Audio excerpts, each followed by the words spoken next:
Finally, Deputy Speaker omukulu Thomas Tayebwa afulumiza ekiwandiiko ekiyimiriza omukulu Mathias Mpuuga Nsamba ono nno abadde yeefudde nampulira zima olw'okuba nti abadde emabega nga alina Speaker of Parliament Anita Amongi nga bwe babba era nga bayisaawo omusimbi gwe beegabanya mu bitundu mu Parliament. Wabula Deputy Speaker omukulu Tayebwa agambye bino tagenda bikkiriza, bw'atyo n'afulumya ekiwandiiko namutayika nga kino kibadde kitegeeza omukyala Deputy Speaker omukulu Mathias Mpuuga Nsamba adde ku bbali bunnambiro.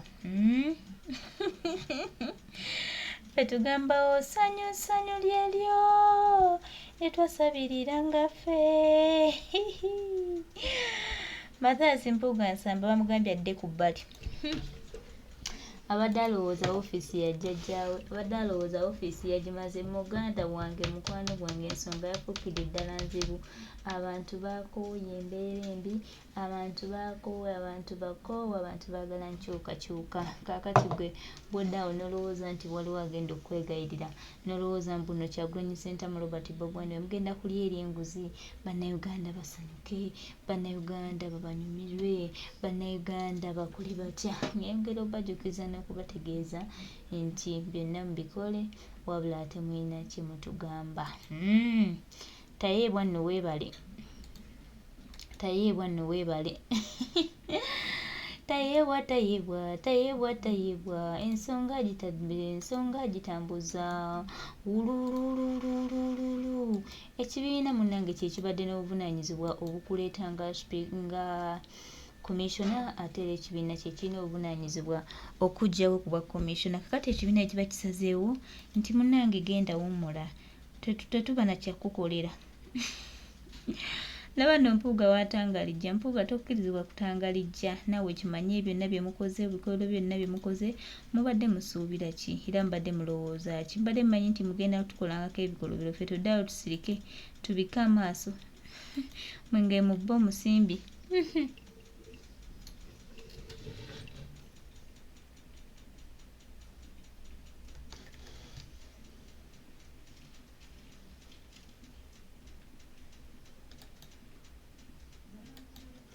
Twongera obbajjukiza n'okubategeeza nti temukyalina lugendo. Tayebwa, Tayebwa weebali nnyo, Tayebwa, Tayebwa kitukoledde baganda bange. Tayebwa tumwebazeeko bannange. Ng'abasajja adi bafuuse ekizibu wano. Kati bagambwako naye munnange Deputy Speaker Tayebwa yetabirinzizza. Tumwebaza nnyo Tayebwa. Weebale nnyo Tayebwa.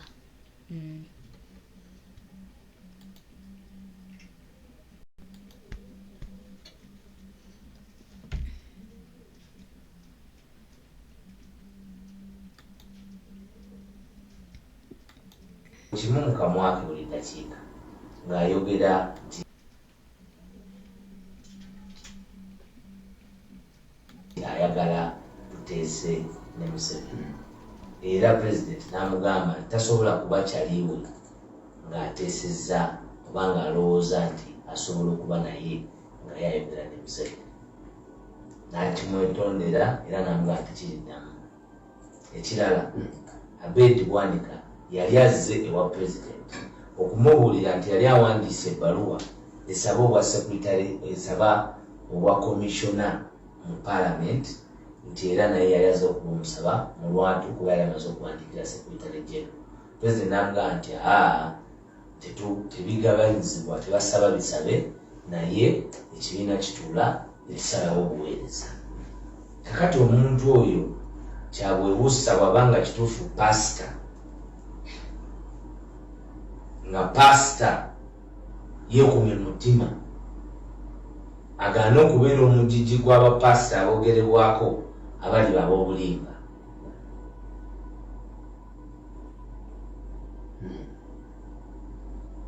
Abed Bwanika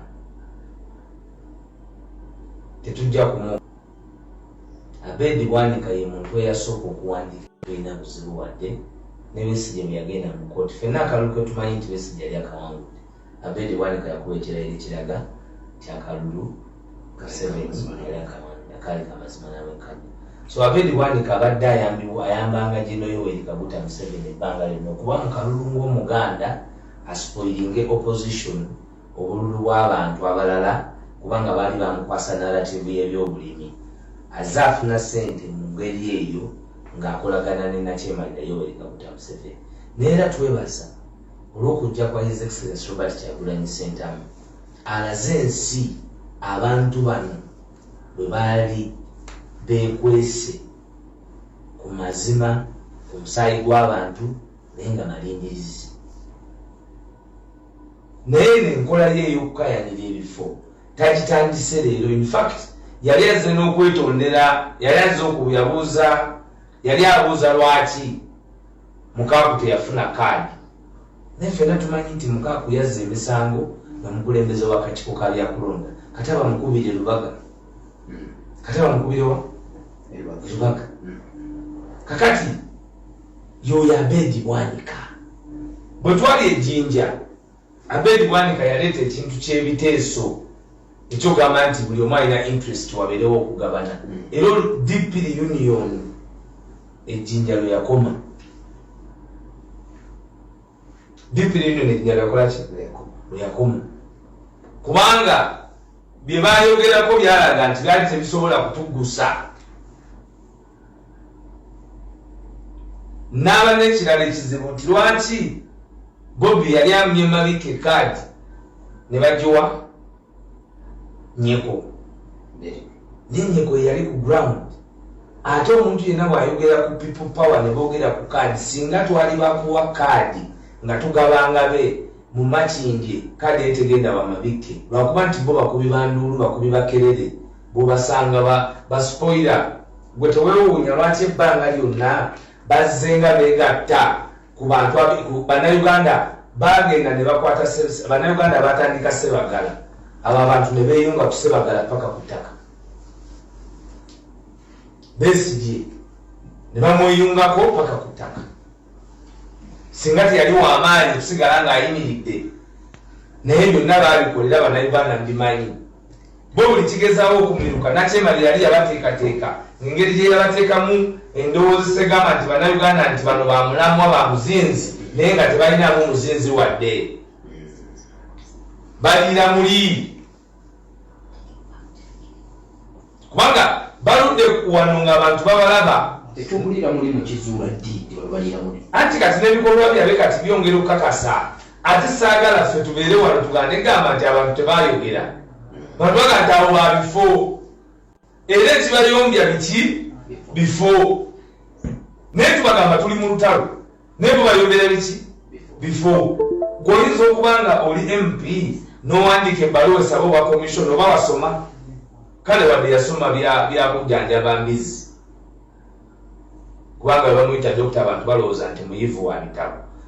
Dokita wakujjanjaba akuba mbizi mpiso ezigenze mu ttaka eringi era yalisomesanga nnyo. Okitegedde? Kakati bw'obanga tewasoma byakuba mbizi mpiso nga siri wasoma byakugobagoonya olaba bulwadde kyoba olina omusujja. Omanyi oyo Abedi bagamba mukujjanjaba omusujja gwa goonya. Kyajjanjaba omusujja gwa goonya. Kakati kyova olaba asobola okuwandiika mu by'abantu n'awandiika ebbaluwa kubanga ekyo kyandibadde kigenda gyali nti guno omulimu tebagusaba buki busabi. Office ya Secretary General is a custodian of the entire party. Okay? It is kugamba naye ye Abedi obulimba obwayogerwa obumu tujja kubwogerako wano kubanga eri ku rediyo ya Buffy mulimu wano omanyi bulungi nnyo terina license. Kati mutaba na license ate gwali ompuliddeyo nga njogerera ekigambo kyonna napaalo mwebale kubanga mwaba kunusulira nammwe kiri ekikookolo nandikoze nti omulimu guno ogwa rediyo omuleere tukweta maloboozi. Paalo mwebale abakola Paalo rediyo manyi nti basula kiro na misana nti nayo babeerengereri gye bansitopinga okujja naye tekijja kusoboka. Ffe wetuli tetuzirawo baba ffe tuliwo.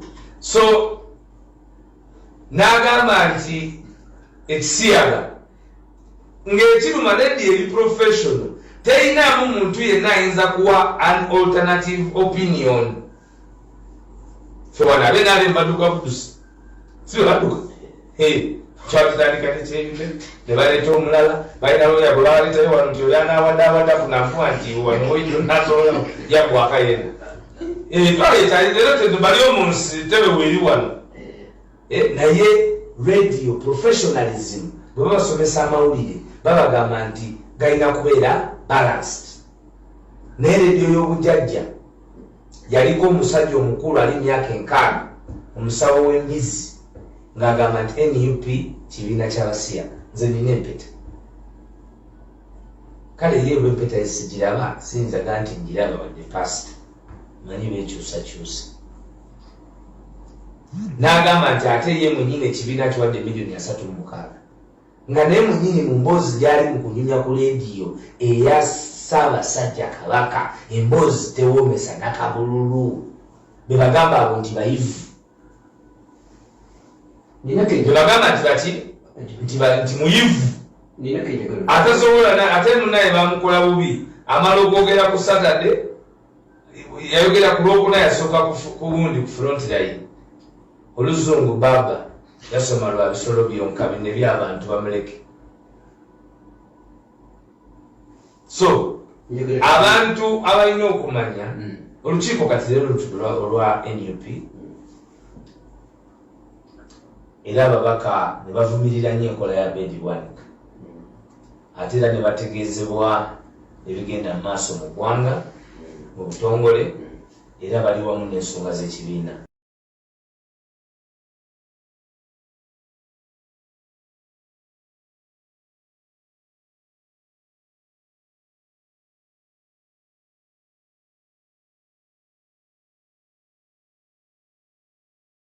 Boogera byali bya bulimba byali bya bwebuusa byali bya kisiru. Olunaku olwo lwennyini era emboozi endala yaliwo ekiseera ekyo Bedi Bwanika yali ku CBS ng'ayogera ekigambo kimu mu kamwa ke buli ddakiika ng'ayogera nti ayagala tuteese ne Museveni era pulezidenti n'amugamba nti tasobola kuba kyaliwe ng'ateesezza kubanga alowooza nti asobola okuba naye nga yayogera ne Museveni. N'akimwetondera era n'amugamba nti kiriddamu. Ekirala Bedi Bwanika yali azze ewa pulezidenti okumubuulira nti yali awandiise ebbaluwa esaba obwa sekretary esaba obwa komishona mu Palamenti nti era naye yali azze okumusaba mu lwatu kuba yali amaze okuwandiikira sekretary general. Pulezidenti n'amugamba nti tebigabanyizibwa tebasaba bisabe naye ekibiina kituula ekisalawo obuweereza. Kakati omuntu oyo kyabwebuusa bwabanga kituufu pasita nga pasita yeekumye mutima agaana okubeera omugigi gw'abapasita aboogerebwako abali ab'obulimba.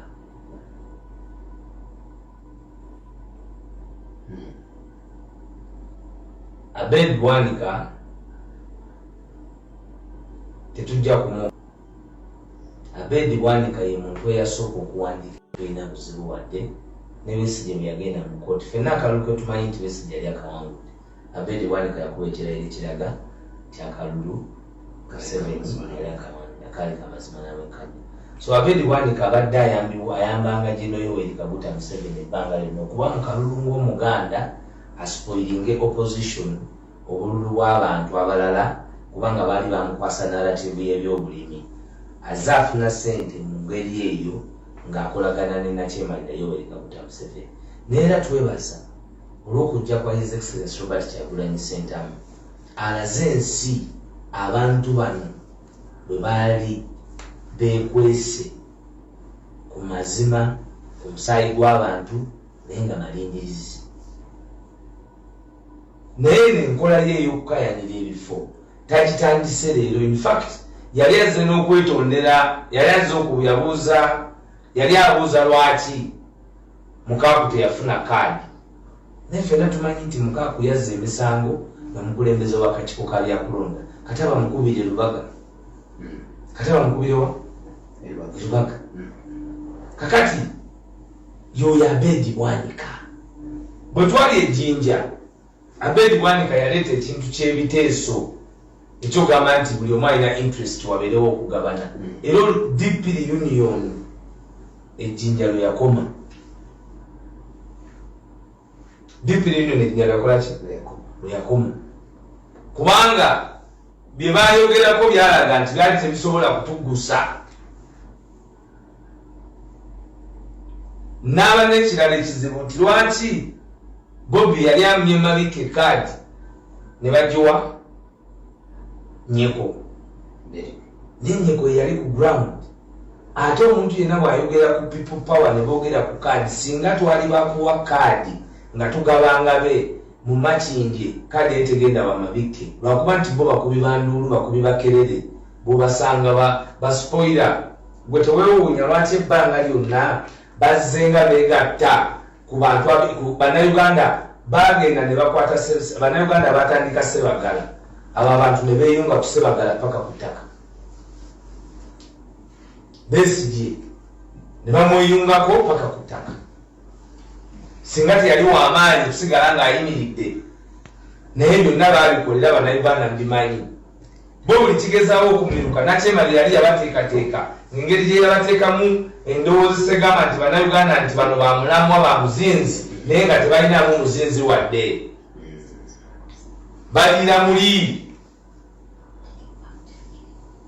kubanga baludde wano ng'abantu babalaba tetukulira muli mu kizuula ddi tebabalira muli anti kati n'ebikolwa byabe kati byongera okukakasa ate saagala ffe tubeere wano tugande gamba nti abantu tebaayogera bantu baga nti awo babifo era ekibayombya biki bifo naye tubagamba tuli mu lutalo naye bubayombera biki bifo gwoyinza okuba nga oli MP n'owandiika ebbaluwa esaba owa komishoni oba wasoma kale wadde yasoma byakujjanjaba mbizi kubanga bamuyita dokita abantu balowooza nti muyivu wa bitabo dokita wakujjanjaba akuba mbizi mpiso ezigenze mu ttaka eringi era yalisomesanga nnyo okitegedde kakati bw'obanga tewasoma byakuba mbizi mpiso nga si byewasoma byakugobagoonya olaba bulwadde ekyobalina omusujja omanyi oyo Abedi bagamba mukujjanjabawo omusujja gwa goonya tyajjanjaba omusujja gwa goonya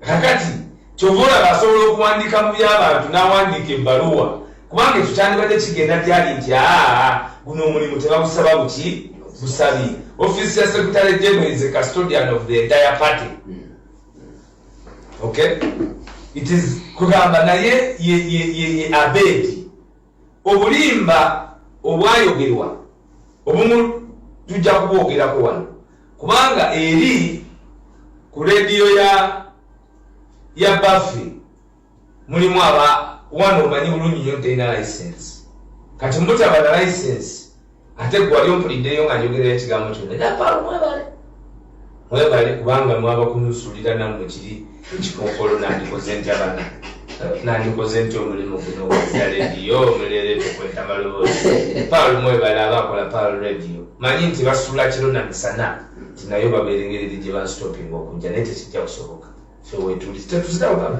ffe tuliwo so n'agamba nti ekisiyaga ng'ekiruma rediyo eri professional terinaamu muntu yenna ayinza kuwa an alternative opinion ffe wano abe naale mbaduka budusi si bwe baduka kyatutandika tekyeyite ne baleeta omulala balina looya bwe bawaleetayo wano nti oyo anaawadde afunafuwa nti wano oyo nasobola yagwaka yenna twaleeta leero bali omunsi tebe weeri wano naye radio professionalism bwe babasomesa amawulire babagamba nti galina kubeera balanced naye rediyo y'obujjajja yaliko omusajja omukulu ali myaka 6 omusawo w'embizi ng'agamba nti NUP kibiina ky'abasiya nze nina empeta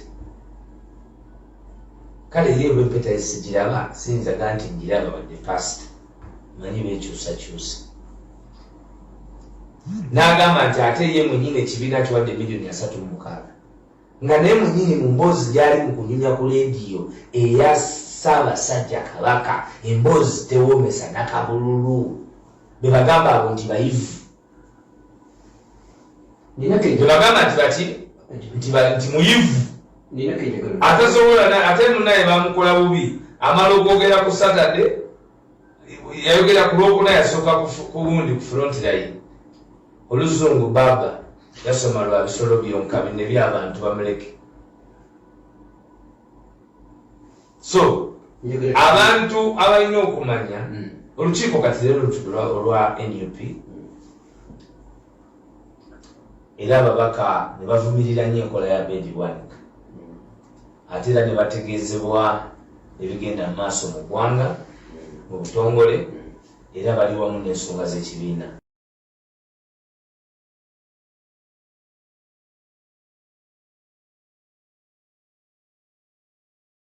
Ebyo ebivudde mu Palamenti, ekiwandiiko kimaze okuba nga kiyisa era nga omukulu